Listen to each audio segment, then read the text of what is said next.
아무리 내가 이걸 팬심으로 구매했다지만 블루투스가 DLC인 건 너무하잖아.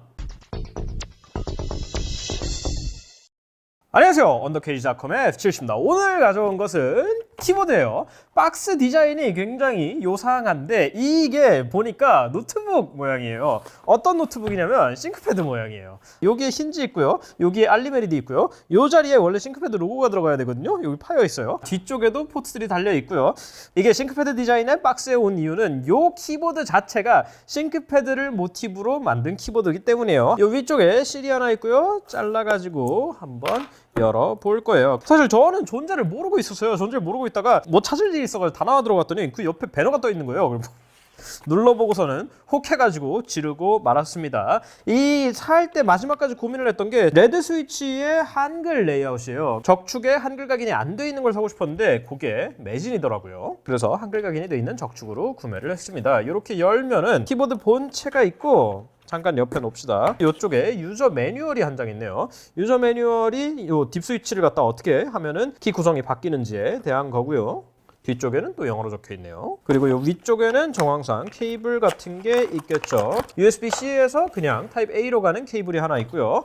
여기에 예비 키들과 트랙 포인트 캡 그리고 오링이 들어가 있습니다. 자, 열어서 한번 보면은 이쪽에 있는 예비 부품들은 커맨드, 컨트롤, 옵션, 펑션, 커맨드 이렇게 있습니다. 그러니까 얘네들은 맥에서 쓸 때 바꿔서 끼우면 되겠고요. 참고로 얘는 윈도우, 맥OS 그리고 리눅스까지 키 조합이 완벽하게 작동하도록 설계가 되어 있다고 합니다. 그리고 이쪽에 엔터키가 하나 더 있어요. 싱크패드가 요즘은 안 그런데 한동안 이 엔터키에 색깔이 들어있었죠. 그래서 이 키캡 빼는 걸로 빼서 여기다 엔터를 끼워주면은 더더욱 싱크패드 감성으로 쓰실 수 있겠습니다. 그죠? 자, 싱크패드 키보드의 완성은 요 트랙 포인트니까 캡을 끼워주도록 합시다. 요거 뭐 빨콩이라고도 많이들 부르는 건데 마우스예요. 마우스 커서여서 여기다 손을 놓고 힘을 좀 주면은 마우스 커서가 움직이는 겁니다. 제가 좀 이따 보여드릴게요. 그러면서 왼쪽, 오른쪽, 가운데 버튼이 있는데 왼쪽은 왼쪽, 오른쪽은 오른쪽이고 요거는 스크롤용 버튼입니다. 뭐 기본적으로는 스크롤인데 다른 걸로 바꾸셔도 돼요. 왼쪽에는 아무것도 없고 위쪽에는 USB 케이블만 있고요. 오른쪽에도 아무것도 없고 아래쪽에는 딥 스위치가 있죠. 컨트롤이랑 펑션 키 순서를 바꾼다든지 뭐 맥 레이아웃으로 바꾼다든지 할 때 쓰시면 될 거고, 이쪽에 다리 있어서 높이 올릴 수 있고요. 미끄럼 방지 고무가 두 쌍 있습니다. 그리고 여기가 비어 있잖아요. 이 자리에다가는 블루투스 업그레이드 키트를 할 수 있는데 기본적으로는 유선만 됩니다. 사실 27만 9천 원짜리 키보드에서 유선만 되고 이 블루투스 업그레이드 키트는 54,900원인가 그래요. 이 돈을 주고 업그레이드를 해야 된다는 게 좀 당황스럽긴 한데 일단 보도록 합시다. 여기에 블루투스 업그레이드 키트가 뭐 별건 아니에요. 이렇게 생겨가지고 보드에 데이터를 받아가지고 블루투스로 쏴주게 되겠죠. 전원 버튼 있고 페어링 버튼 있고 여기를 열면은 AA 배터리 2개가 들어갑니다. 이 정도 가격이면은 충전이 되도록 당연히 넣어줘야 되는 게 아닌가 싶습니다. 자, 그런데 평범해 보이는 키보드에 도대체 왜 이 돈을 썼냐면 이 배열을 갖고 싶어서 그래요. 요거는 이 배열 전 거예요. 이 6열로 바뀌기 전에 7열 구조를 여전히 가지고 있는 거죠. 지금 얘 보면은 홈앤드 인서트 딜리트가 이렇게 한 줄 있는데 얘는 이렇게 따로 있죠. 그리고 프린트 스크린 스크롤락 포즈 인서트도 다 합쳐져 있던 거에 비해서 원래는 이렇게 나눠져 있었거든요.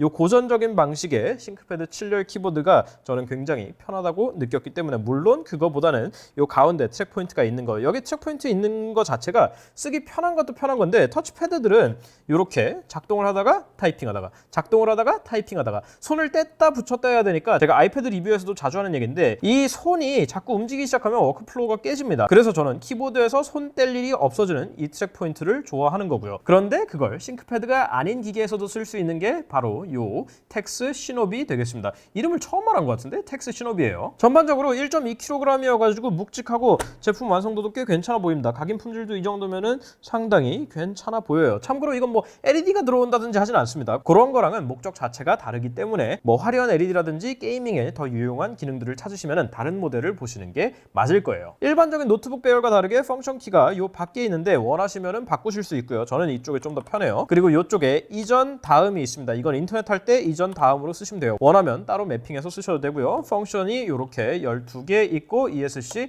여기 음량키 있고요. 필요한 것만 딱 들어있는 제가 굉장히 좋아하는 배열이에요. 자, 그러면 우리 먼저 유선 연결을 한번 해보도록 합시다. 어차피 싱크패드 키보드가 달려있는 싱크패드에 굳이 연결을 할 필요는 없지만 지금 눈에 보이는 게 요거기 때문에 요걸 써보죠. 사실 처음 봤을 때부터 이걸 굉장히 사고 싶었는데 고민을 꽤 길게 했어요. 이거에 30만 원 넘게, 제가 블루투스 키트까지 해가지고 30만 원 넘게 썼는데 그게 과연 맞는 선택인가? 나는 이미 싱크패드를 2대나 가지고 있고 사무실에서 꽤 마음에 드는 레오폴드 기계식 키보드를 쓰고 있는데 거기에 플러스 이게 사무실에서 제가 계속 쓸 수 있는 거면은 별 망설임 없이 샀을 거예요. 근데 문제는 전 트랙 포인트로 거의 모든 걸 하는 사람인데 요걸로 게임하는 거 비추천, 그리고 포토샵이나 프리미어처럼 여기서 여기 갔다가 아니면 타임라인을 쫙쫙 빠르게 긁어야 될 때 요거 비추천이에요. 그래서 사무실에서 업무할 때 이걸 100% 활용할 수가 없어요. 결국에는 옆에 제가 마우스를 하나 놓을 수밖에 없을 거예요. 아마. 더군다나 요즘 완전 터치베이스 인터페이스로 바뀌면서 이 쓰는 것도 터치패드죠. 그래서 그런 제스처 같은 걸 활용을 많이 해요. 뭐 이렇게 올리든지 이렇게 돌리든지.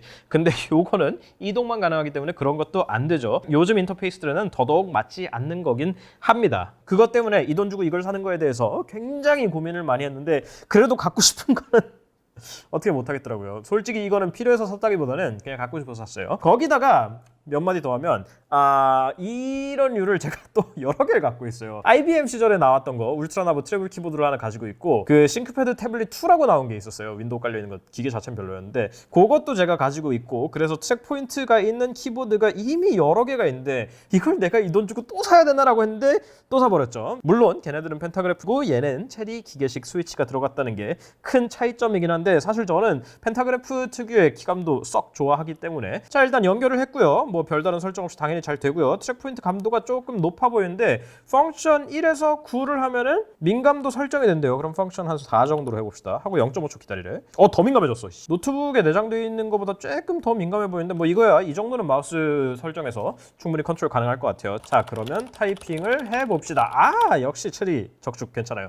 적축 저소음을 살까 마지막까지 고민을 했었는데 사무실에서도 뭐 적축 정도면은 저는 뭐 크게 상관은 없는 것 같아요. 적축 정도면 크게 욕 먹지 않고 아니다 욕 먹을 수도 있을 것 같아. 저희 사무실은 이제 인원이 그렇게 많지가 않아가지고 괜찮은데 이제 여러 명이 있고 파티션이 가까울 때는 서로 가까울 때는 적축도 충분히 요거 왜 다른 적축보다 이게 유독 소리가 많이 나는 것 같지? 이게 조금 더 시끄러운 것 같기는 해요. 야 이거 청축사선 큰일 날 뻔했다. 이게 기계식이 돼가지고 눌리는 게 높아지면은 트랙 포인트랑 높이가 트랙 포인트와 높이가 거슬릴 수도 있겠다라는 생각이 들었는데 생각보다 그 문제는 없네요. 충분히 높게 솟아 있어서. 그리고 저는 이 트랙 포인트 버튼들이 좌우 가운데가 뭔지 궁금했거든요. 이것마저도 기계식 스위치로 만들었나 싶었는데 이건 맞는 것 같죠? 뽑아봅시다.